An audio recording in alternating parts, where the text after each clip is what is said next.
would it be a correct gauge of your sensibility for me to assume that when you're in Los Angeles, you go to the Museum of Jurassic Technology every day? I have been there probably more than most people I know. But most people I know tend to sort of go there once, and then they're sort of, why would you need to go back? If traffic wasn't an issue, I would probably be there more. Yeah. From the Los Angeles Review of Books, coming to you, in fact, from LARB HQ here in Silver Lake, Los Angeles. It is the Los Angeles Review of Books podcast. I'm Colin Marshall, sitting down here with Colin Dickey, who has contributed to the LARB on various subjects, including reburial, failure, alchemy, and his Stephen King reading habits. He's got a couple books out, Cranioklepty and the Afterlives of the Saints. He's currently researching haunted houses.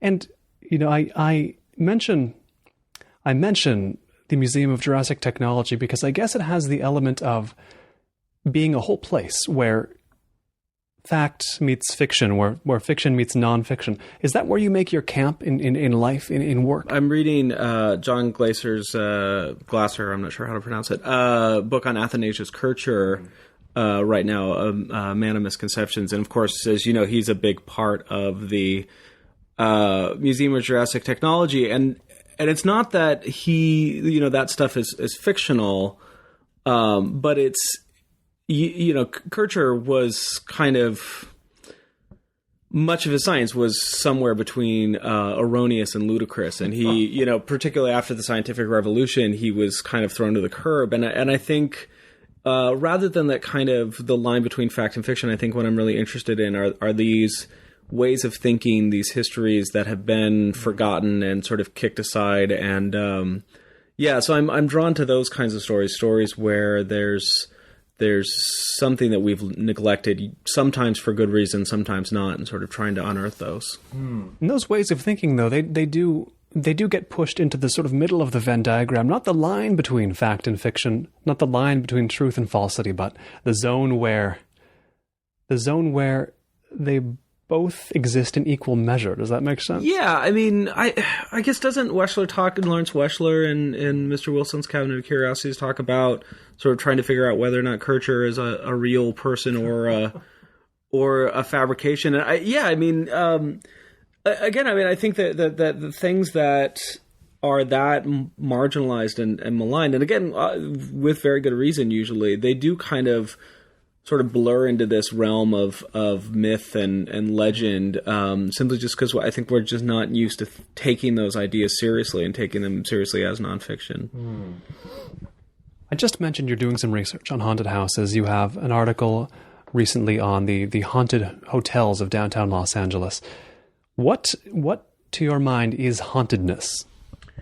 I got into this project because of my interest in the Sarah Winchester's house in San Jose, California, which I don't know if you know, but I went there as a kid, and when you see it as a kid, that's completely different than seeing it as an adult. Have you had both experiences? Yeah, I grew up there, and so I went there a lot as a kid, for people who don't know, it's Sarah Winchester was the daughter-in-law of the guy who invented the Winchester rifle, and after her husband and infant daughter died, moved out to California and bought an 8-room farmhouse in 1885. And by the time she died in 1922, it was this elaborate 160-room Victorian monstrosity mansion labyrinth that has no real rhyme or reason. And and people have long sort of maintained that she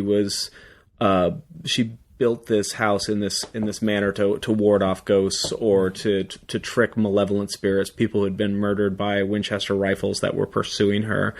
And as a kid, I just loved the house. I loved being there. As an adult, going back there now, I think what I became really interested in was how these various stories that surround this house can be used to tell a certain kind of history about California, about the West, about, what a woman living alone means, about how we approach death and mortality, how somebody like that can mourn for, 30 some odd years alone in this empty house. And so, when my interest in haunting is not necessarily out of a supernatural interest. I'm not particularly swayed by stories, though most everybody I know seems to have one.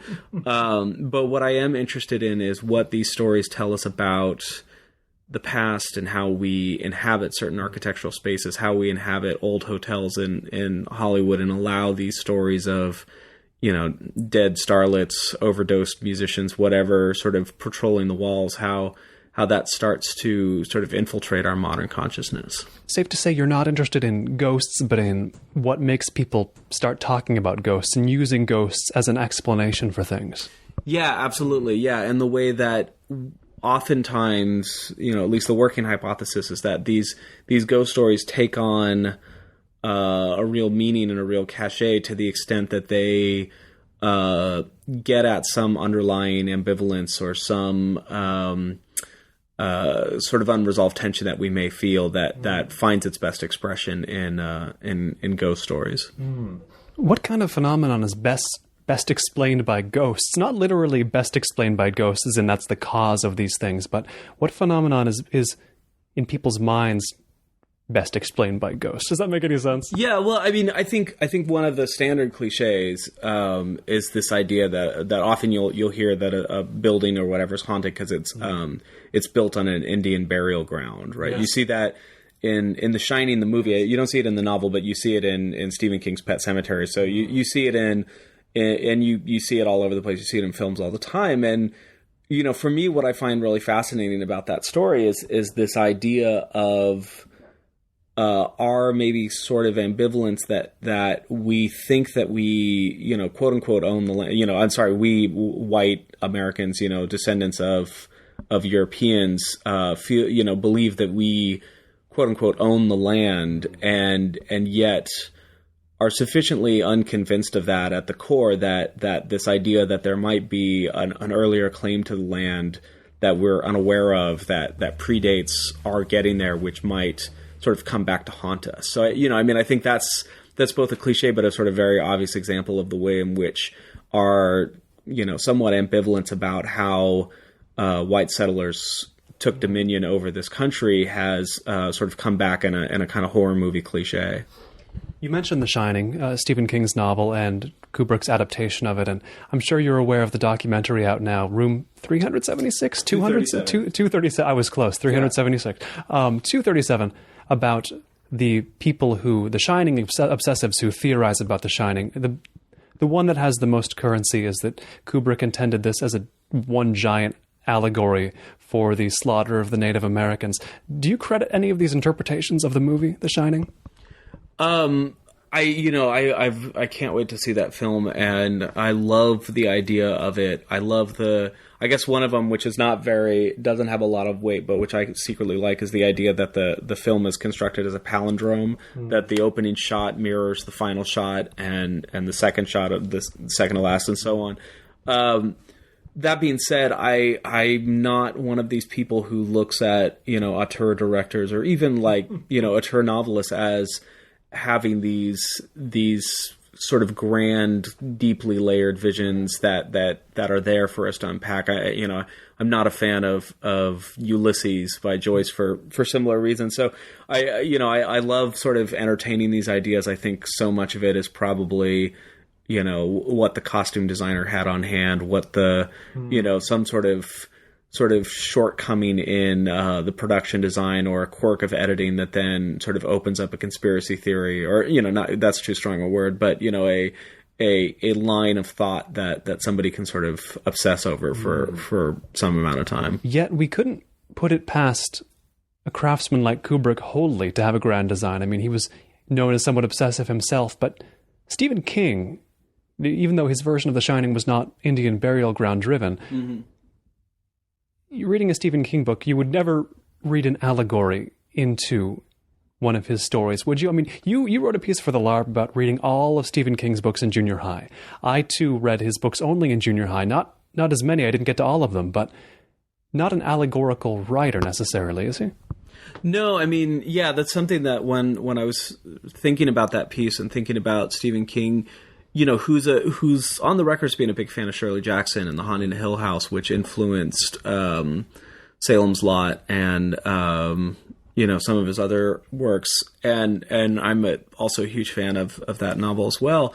And the contrast between the two of them, it occurred to me that Stephen King, to my knowledge, and I haven't read much in the past 20 years, but based on just synopses and other things that I've looked at, hasn't ever written a horror novel in which it was unclear whether or not there was a supernatural malevolence.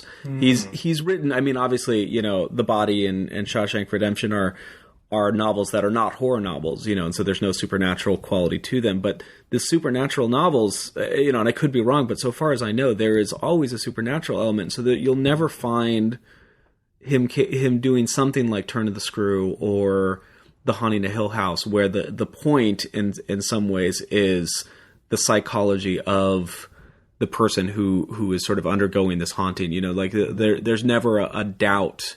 There's always a very strong good and evil that he is interested in sort of using over and over again. And you're right. I mean, that's probably a lot of the reasons why I sort of stopped reading him after a while. Is there's real limited sort of long-term gain to sort of seeing that good and evil, evil as a supernatural force sort of fighting back and forth. It kind of worn itself out for me, I guess.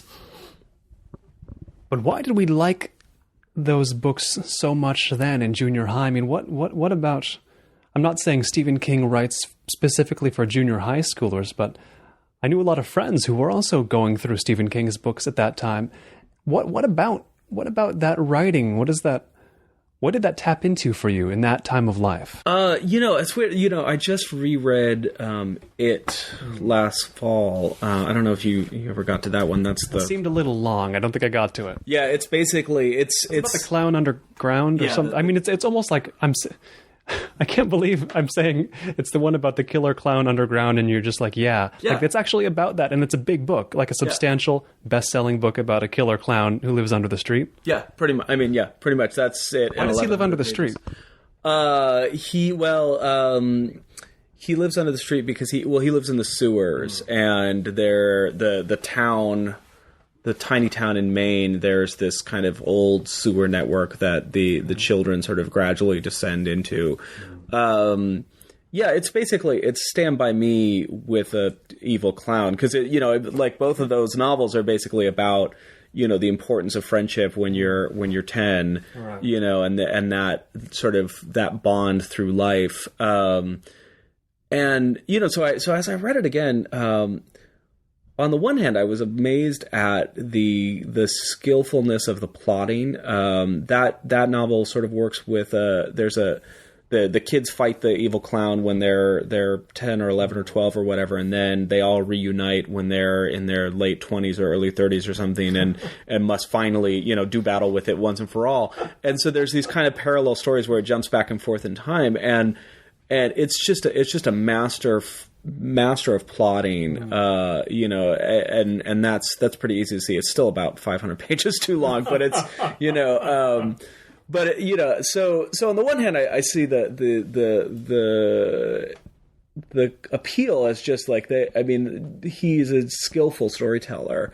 I think there's also an appeal of this sense of, a kind of, and I don't mean to be too dismissive of this, but a simplified moral universe. In Stephen King's novels, your best friend is your best friend, and will be unless he gets taken over by a killer car, right? Unless he's in service of a killer car, right. But in a novel like it, these are 6 kids who they're the losers, they're the nerds, they all bond together, and this bond lasts through, a horrific experience and then rekindles 20 years later. There are always going to be bullies, the older high school kids who are terrible human beings. And even as human villains, there's not a lot. I mean, I'm sure there are in some of his novels, but in many of his novels, there's not a lot of moral complexity. If a guy is a bad guy, he is a wife beater. He tortures animal, like he does terrible sexual things. Like these are sort of par for the course. And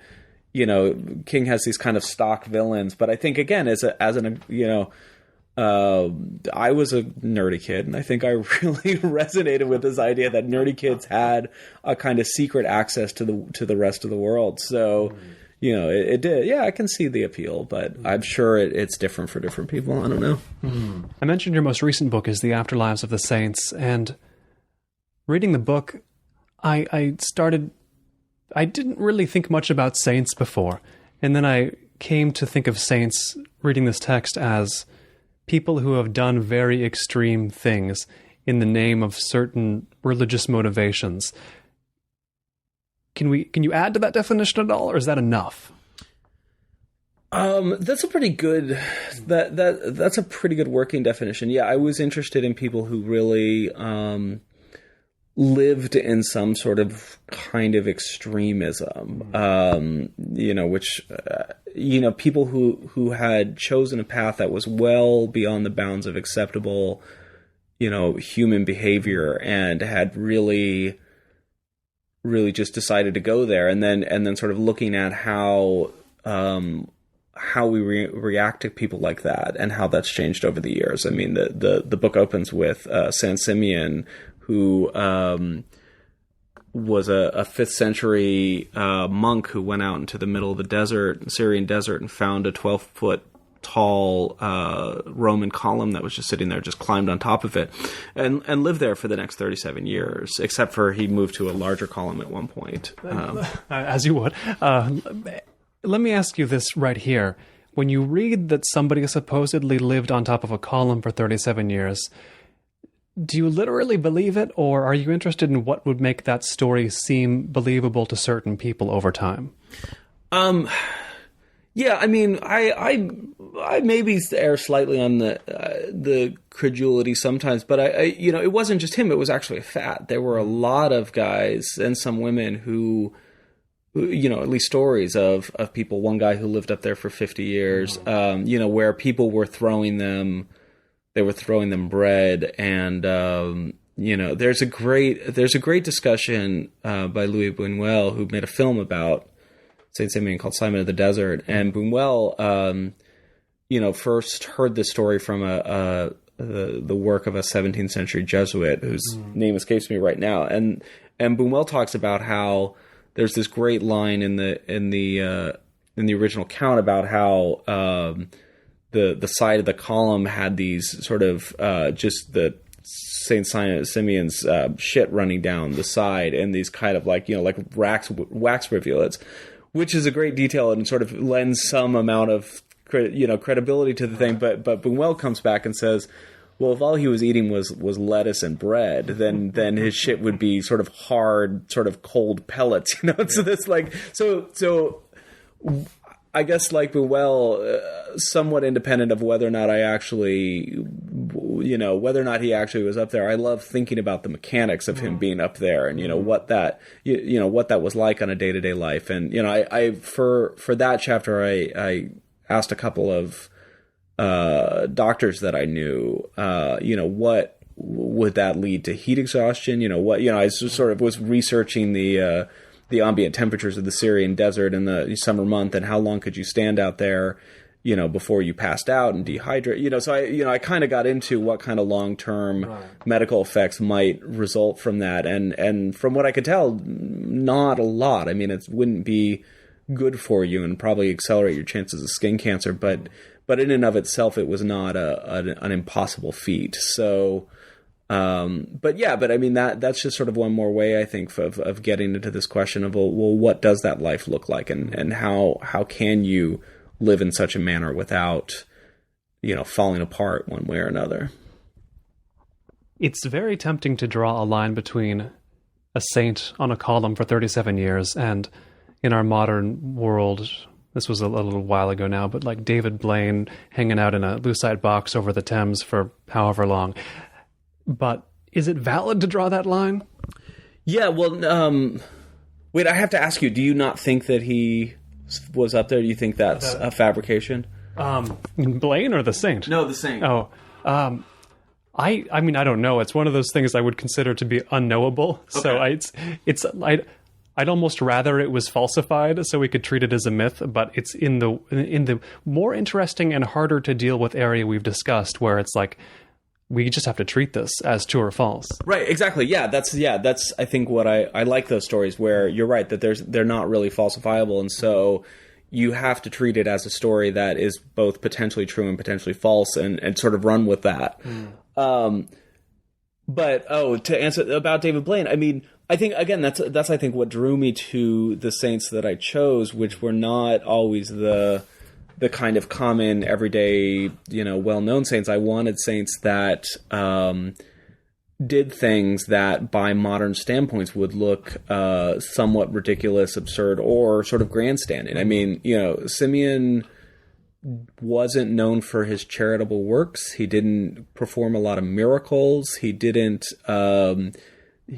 contribute important theology. I mean, his sacred act was something that now gets done as a stunt for publicity, and so I think that question to me, what's happened in 1800 years that we now treat what used to be considered a sacred moment as kind of goofball entertainment, like David Blaine. Right. So the past 1800 years has seen a drop in professed religious faith, but do you think that the fact that there are fewer saintly acts going on, less willingness to perform saintly acts, means that, yes, there's been a drop in professed religiosity, professed religious belief, but that actually means there's been a vast drop in functional religious belief? We'd have to talk about what we meant by religious belief. Certainly, there's a preponderance of Protestant religious belief in this country, far outweighing what you would find in other first world countries.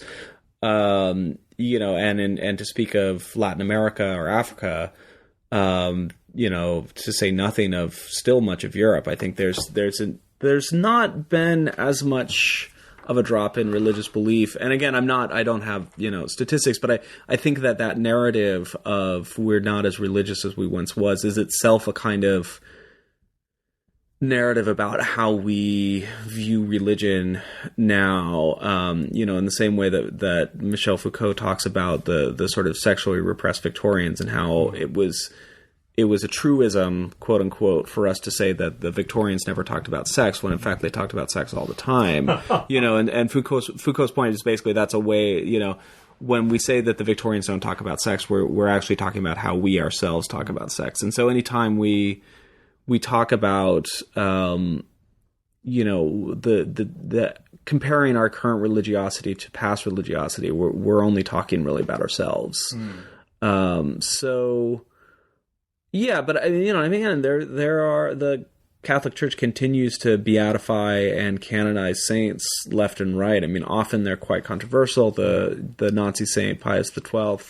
The fast tracking of John Paul II, but that's still an ongoing process, and it's still a process that provides meaning for a lot of people. And I wonder about belief in regard to a Stephen King book or a film like The Shining, when the amount we voluntarily believe in order to get scared.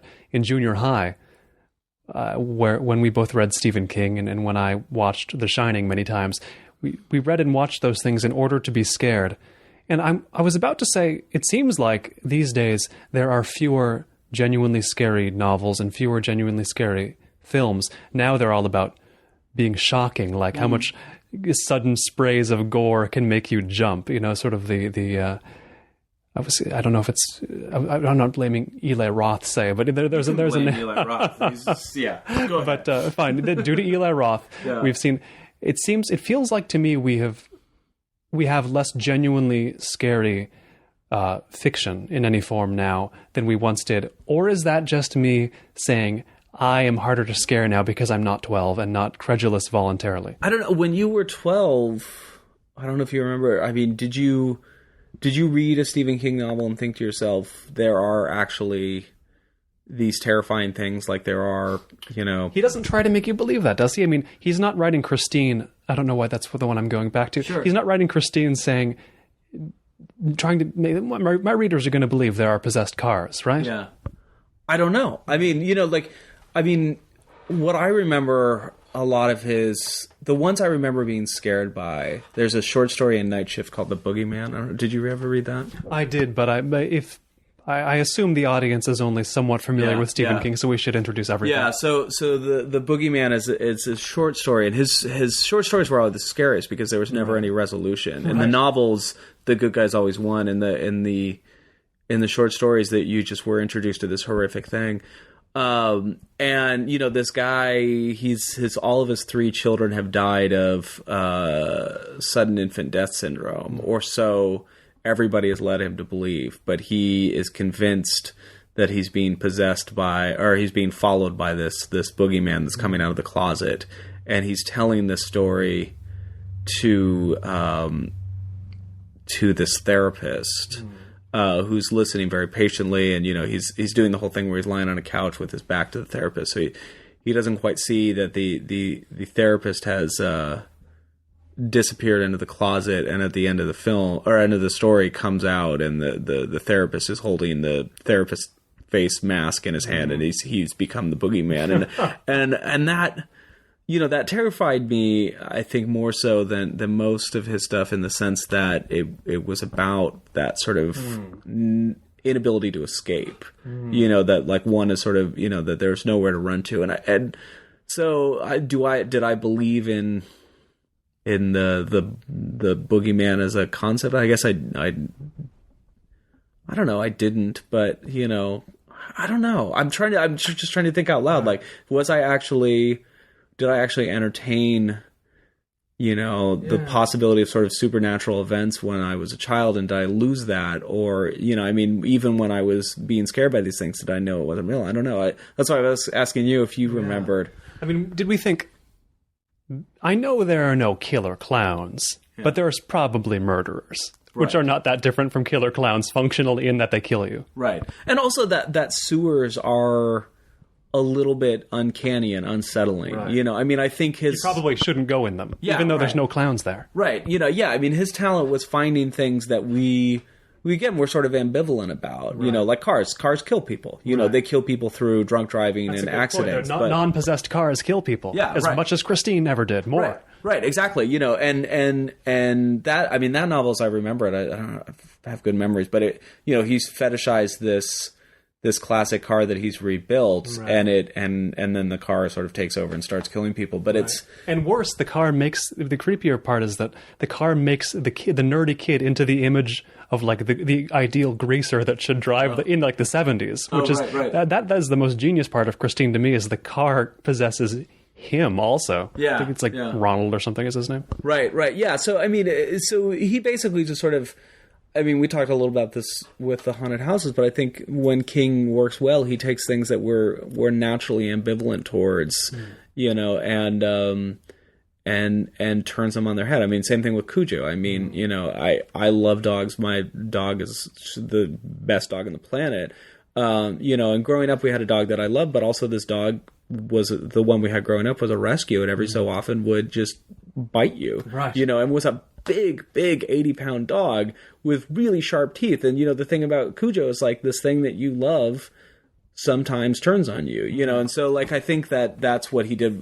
That's what Christine is about too. The thing that you love turns on you. So I don't know that you need to believe or not believe to buy into that, to say there's something unsettling with our attachment to things that we don't quite understand. David Foster Wallace, who went so far as to teach Stephen King in his classes, wrote that, this isn't going to be a perfect quote, but he thought the efficacy of Stephen King's writing came in large part from the fact that these stories of killer cars, killer dogs, killer clowns, supernatural killer stuff, they happened in lower class settings of trailer parks and Fritos and chili dogs and things like that, you wouldn't say among low lives, but Stephen King seems to have mastered the details of just gritty and almost shameful elements of human mundanity. Putting up the supernatural, not just with Stephen King, but the supernatural, putting the supernatural next to those shamefully pedestrian details. Do you see that elsewhere, outside of Stephen King, in other forms of myth, in other stories that you have been at least made to believe for the moment, the very low put next to the fantastical? I don't know. Listening to you talk about Foster Wallace's take made me think of those. I mean, with the haunted houses that I've been looking at and the hotels and other sorts of spaces, one of the things that it seems to be the case is that it is, you could say that once an architectural style goes out of fashion, it runs a higher risk of being haunted. Victorian mansions were not haunted until we started building, whatever ranch homes, whatever the next, iteration is. And suddenly those Victorians that weren't torn down, that sort of stuck around, sort of started to seem out of place.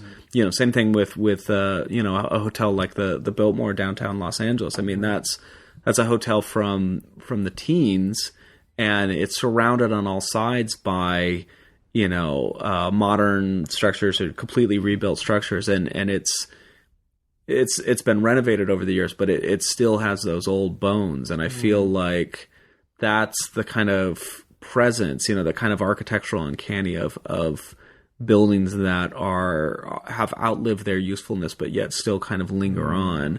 So with the kind of the class differentiation, I mean, I don't know that. I mean, I'm not doubting Foster Wallace on that because I think there's something there. But I think it's, you can broaden it beyond the class and sort of talk about, what's really fascinating is that frisson between the kind of thing that is out of sight normally, which in America is usually the lower class, but is also, the old, the neglected, the forgotten, and sort of juxtaposing it with the strange and the sort of fantastical.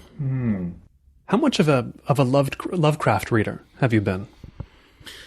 I was not a huge Lovecraft reader. I mean, I read, when I was going through my horror phase, after I'd read everything by Stephen King, I read all the Poe I could get my hands on. I read a lot of the Lovecraft I could get my hands on, and I liked it. It never quite, I never became a huge Lovecraftian, although now more and more, I mean, I'm going back to it and I'm sort of rereading his stuff more slowly. Why do you ask? Something seems relevant here about a writer. He's the only writer I know that, in writing something scary, posited again that there are things so horrific you'll go insane by looking at them. And that is I guess, almost his signature in terms of his horror, but also it seems like that's taking the idea of belief a little too far, that you can see something that freaks you out so much and you believe its existence so thoroughly that you go insane just by exposure to it. Do you know what I mean? Like, does anything affect humans that permanently? Yeah, I mean, that's a good point. That's, yeah, again, I mean, there's you find that a little bit in modern horror writers, but I think that, like, a lot of times we define, kind of like what we were just talking about, we define the horror in terms of human nature and human behavior. And I think Lovecraft's whole thing, with these kind of, the thing that would make you go insane by looking at it, or the thing that just couldn't be described, to quote Metallica, the thing that should not be, is there's this kind of, like, what he found particularly horrific was the idea that there were aspects of the universe that were completely uninterested in the human as a, that the kind of, in Lovecraft's universe, humans are not the center of the world. They're increasingly irrelevant, tiny part of it, which is in some ways much more terrifying than, a car that kills people. Is this idea that our whole existence is in fact a kind of afterthought or a side note in the real drama that's happening somewhere else. I mean, it's why you'd rather face down a murderer than Cujo, because an animal doesn't. I mean, an animal is an animal. You don't matter to it. Even a human who hates you is still a human, and there's a sense they might spare you, whereas an animal will not spare you. A chimpanzee will not spare you, even though they're close on our evolutionary tree. Right, exactly. Yeah, that there's a kind of there's an existential terror to something like Lovecraft that you don't often find, just because we are so self-obsessed that even when we imagine horrific things, we imagine them as horrific to humanity in particular. A little disappointing that when you see artist renditions of a Lovecraft monster, it's always just a squid with wings, right? Yeah. That wouldn't make me insane. I mean, it would be weird, but Yeah. I think I would come out sane from seeing that. Yeah, although somebody did show me a little crocheted, kind of 2-inch high little bouncy little Cthulhu, which I thought was pretty damn adorable. Yeah, exactly. Yeah. Once you render it, once you represent it, and I think that's maybe what I didn't get when I was reading him as a kid, because Call of Cthulhu, that story in particular, it's just a bunch of diary accounts and letters, and it doesn't. You don't really get to the monster, which now I get the genius of that's right. Precisely the point. I wish they wouldn't put it on the cover. Yeah, exactly. Yeah, right, exactly. And this is Kafka was adamant about the metamorphosis never being illustrated for a similar point, that the giant vermin that Gregor Samsa becomes is specifically not a cockroach. It's not anything. Yeah, so you sort of get that reduction once you introduce an illustrator. And yet that story has resonated with humanity to such a degree that even people who haven't read it will know that it's, quote unquote, about a man who turns into a cockroach. What happened?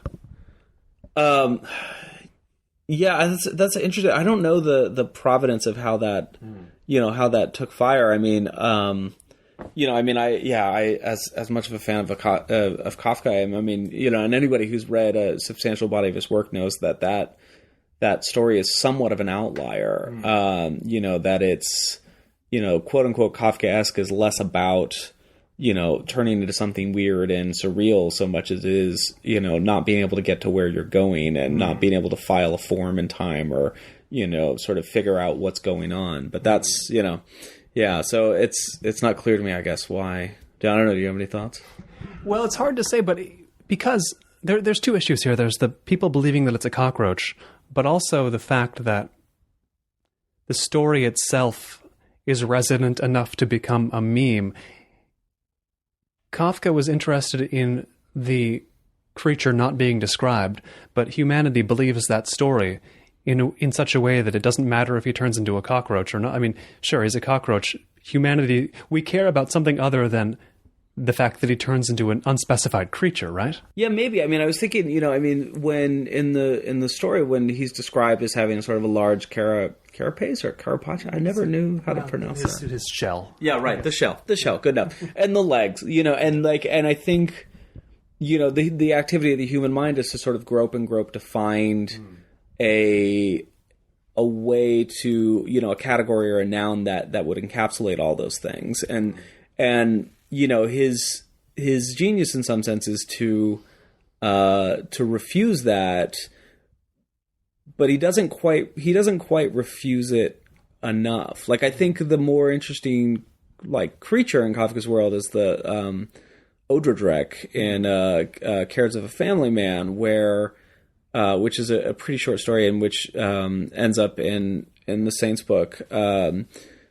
At some point, I ended up talking about him because Odradrek is described in very literal detail as a spool with a little wire coming out and like a kind of a star-shaped appendage or something like that it can sort of stand up. And so it's literally described as a physical object, and yet what it actually is completely unclear. It's this creature, it sort of has sentience, and it's immortal. The Cares of the Family Man are basically him realizing that, he passes by Odradrek every single day, and at some point he's going to die, and Odradrek is going to live on, and that's what causes him so much grief, is this idea that this weird creature that he can't define, again, like Lovecraft, is actually, is the thing that's going to outlast him, that the human is the kind of temporary, transient member of this saga, and the thing that we sort of see as, detritus and trash is actually the person in charge. Now, we have no records of a human actually going crazy after seeing a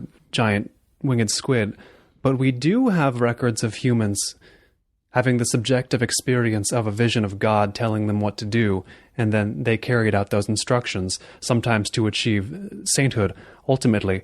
How different a phenomenon would those two be, to your mind? Going insane from viewing a monster, or dedicating your life to, say, sitting on a pole or anything else saintly because you thought you saw God? Yeah, I mean, first of all, I would disagree that we don't know necessarily that many of us who have gone insane weren't prompted by the appearance of a winged squid. That's true. It's hard to interview someone who has gone insane that way. Exactly. It's hard to, show them pictures of, squids and then eagles and then winged squid. Yeah. No, but I see your point. I mean, I think that, again, this is something I find really fascinating, and I think that, the Catholic Church, which I focused on, but certainly any church, that kind of religious experience has a use value to the church, or it doesn't. And if it has a use value, then that person is sanctified. If this is someone who inspires people to action, then that person can be viewed as a saint. And the opposite, I'm reviewing a book for LARB right now on exorcism and possession, and there are different levels of exorcisms, and the best ones and the most prominent ones that you hear about are ones in which the church, either Protestant or Catholic, can use the exorcism as a means of proving to the spectators that their God is the true God, and so that in Catholic exorcisms the Eucharist is really important. Because you need to be able to prove that the demons that are possessing this person are viscerally repulsed by the presence of the Eucharist, which is sort of anathema to a Protestant theology, and so like these exorcism cases. I mean, I think the saints, the ones who weren't just crazy but became saints, did so in part because there was a usefulness to their action that the church could then capitalize on, but something that's that changes from culture to culture and period to period. Many of us learned what exorcism is by William Peter Blatty's novel, The Exorcist, or William Friedkin's adaptation on film, more of us, The Exorcist from the late 70s. And I wonder how that movie got to be so effective and so scary for American audiences, because it's based on exorcism is kind of an obscurity, even in Catholicism, right? I mean, I can't imagine 5% of the people scared by that movie have ever believed in exorcism, even if they're Catholics. What's going on there? What would go on there? Yeah, years ago, I took a seminar at CalArts from a visiting writer, Gordon Grice, on horror. And there was one week in which we watched The Exorcist and Rosemary's Baby not simultaneously. But that would be something. Yeah, right. Back to back. And yeah, exactly. And one of the things he talked about, which I thought was really interesting, is that Rosemary's Baby is all about suggestion. You never see the demon baby, even at the end. You can spend a good portion of that film thinking that Mia Farrow is going insane. There's not a whole lot of conclusive proof of what's happening. Whereas The Exorcist is the opposite. Like right away, Linda Blair's head is spinning around, turning green, and she's vomiting, and there's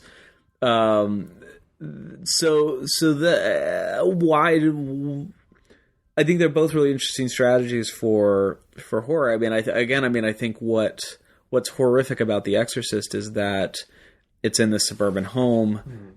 She's a good young girl, and there's sort of like not that everybody's afraid their child is going to be possessed, but everybody's afraid of something happening to their beloved child, and that so it probably, I would guess that it works as a pretty base allegory for illness, childhood disease or something like that, or something where a severe injury or something like that, that you see your child imperiled, and you want nothing more than the doctor priest figure to come along and heal.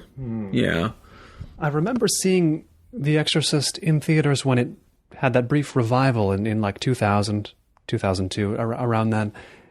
And I couldn't help but feel like the movie isn't scary anymore. Maybe because there's a certain overplaying of the hand with the spinning head and the vomiting. But has that been your do you think the movie has held up in scariness value, or has it drained away? Yeah, I mean, to go back to the parallel to Rosemary's Baby, I mean, I think Rosemary's Baby continues to be more unsettling in a way that The Exorcist has become a parody of itself. Right, it's almost camp now. Yeah, exactly. It's camp. Yeah, I mean, I was watching it last year, I guess in April, and I was watching it by myself, and I happened to look up the Wikipedia page, and it happened to be April 1st, and somebody had changed the Wikipedia page to the first line being "The Exorcist is a horror comedy film directed by William Friedkin," whatever, just throwing that word in, and it was gone within 12 hours. But yeah, I mean, I think there's this real, because it's so over the top, that the shock value of something like that quickly turns to parody, and I mean, that'll be true of the gore porn of Hostel and Saw, that it's only a matter of time. So right. Now, there's a very different kind of movie, a kind of movie that I have recently been able to not been able to get enough of, nor has America in some sense. Two examples recently: the documentary Jiro Dreams of Sushi and Bill Cunningham, New York. Both documentaries about people very dedicated to their craft to the point of shutting out everything else in life. One, obviously, a sushi chef, the other one, a fashion photographer. And whenever I watch a movie like that, I just want to see more examples of guys, and they're usually guys, so dedicated to what they do that nothing else counts. I just want to see that on screen and know that it happens. How different is that, or similar is that, to the impulse to want there to be saints? That's really interesting. I haven't seen either of those films, and I'm curious to your thoughts on the Jiro Dreams of Sushi one, because that one I kind of hate on. You haven't seen it? I haven't seen it, but I'm really skeptical. Although, I hear what you're saying, and for me, that I'm not saying I love the movie, this. But I guess like the version of that for me is Werner Herzog's Grizzly Man. Yeah. And the difference to me between, I mean, in some sense, you're right. They're both guys who are obsessed with this single thing and sort of devoted their life to this single thing, be it sushi or grizzly bears. One of them is charging $300 a meal or something like that for, at minimum, I would think it looks at least that expensive. Right. One of whom got eaten. Yes. Was himself a meal. Right. And why I'm so much more interested in the latter story is that I'm much more interested in that obsessive quest that leads not to success. Because I feel like if it leads to success, then it's like a TED Talk. And again, I'm hating on the Jiro Dreams of Sushi, which I haven't seen, so I'm in no position. But both of these films that I mentioned have tonal problems. I do prefer to watch Herzog. Yeah. But Werner Herzog has made half his career out of this, right? There's Great Ecstasy of Woodcarver Steiner, but the ski jumper, Fitzcarraldo, admittedly, is that fictional, or is it based on? It's based on anything. It's fictional. But but it's not fictional in the sense that Herzog was obsessive enough to drag the ship over the hill himself. Yeah. So it's almost nonfiction. I think of the one about the guy who flies over Guyana.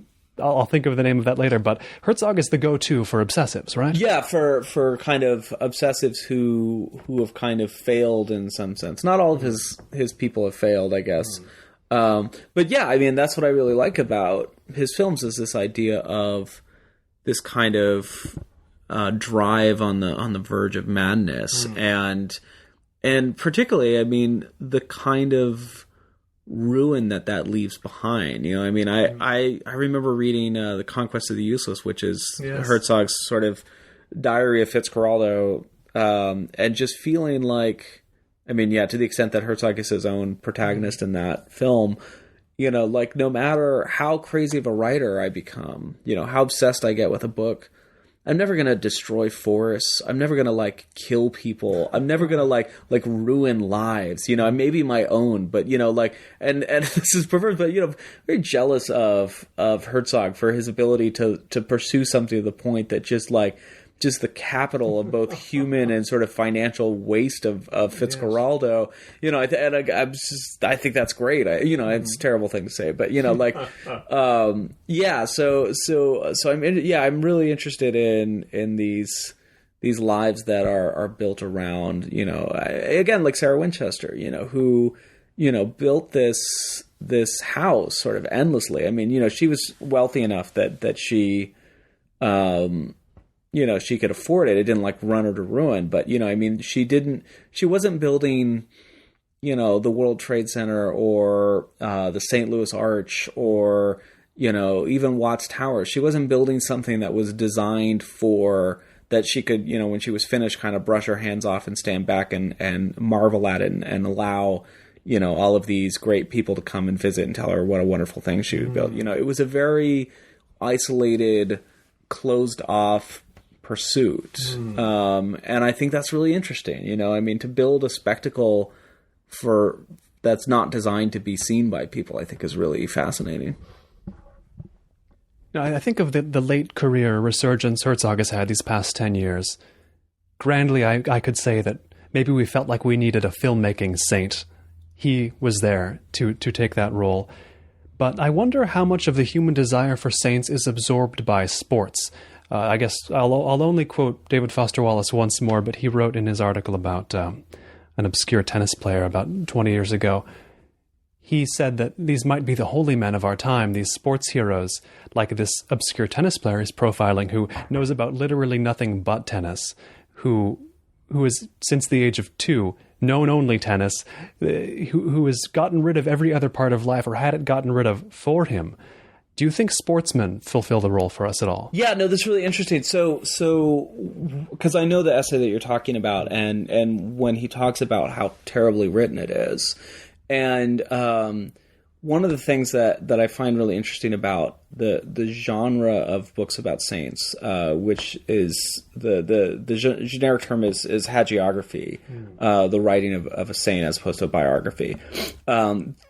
Particularly throughout the Middle Ages, those were really formulaic, to the point of many of them involving a lot of plagiarism and sort of replication. You know, like it's sort of, you know, everybody had the same childhood, everybody had the same growing up. You know, I mean, we think of a lot of the saints in terms of the specific tortures that they underwent, Catherine on her wheel and like that. But in fact, most of them were actually died in the same manner of being beheaded. That was usually the final thing. So you see this replication and this kind of deliberate downplaying of the identity, the specific, unique, individual identity of the saint.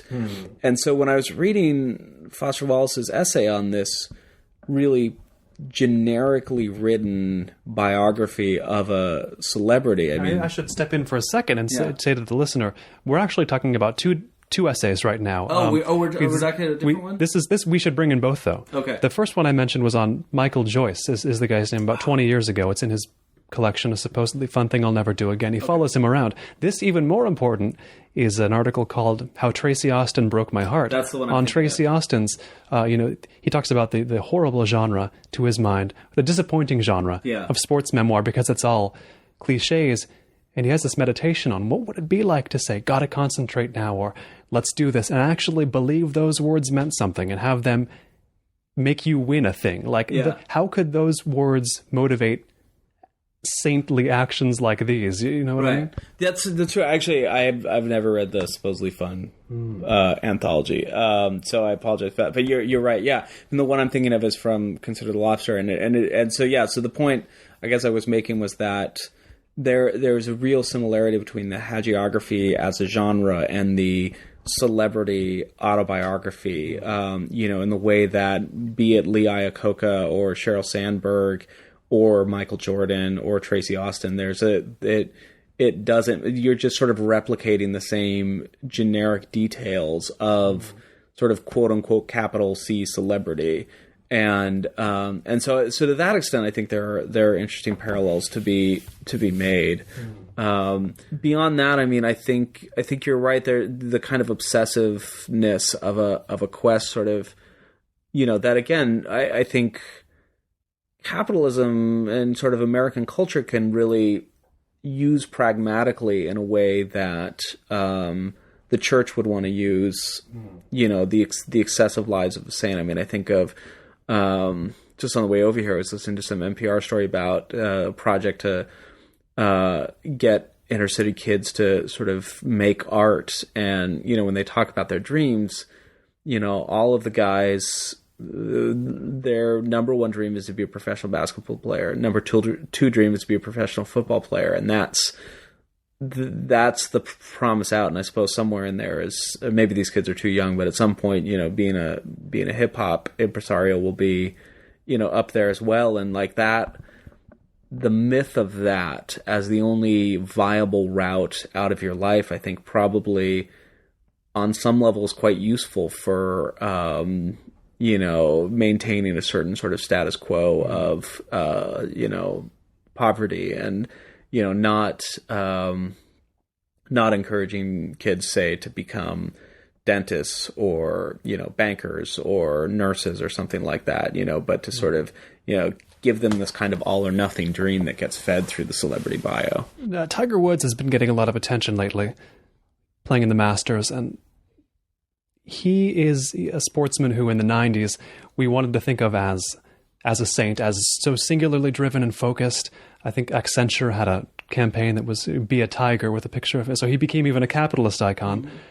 We then found out he was not perfect publicly, and I wonder how interested you are in, whenever we talk about somebody in saintly terms, there's always sort of cracks in the story. There's always, we can point out where they are imperfect. Whenever we're talking about a real person we describe this way.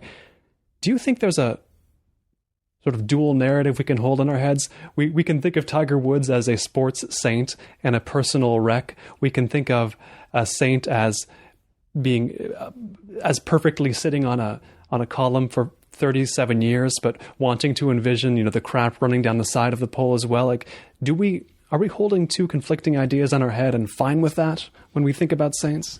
Well, for me, I'm more interested in the fact that when a culture changes, things that were previously not contradictions become contradictions. So, that detail about, Saint Simeon's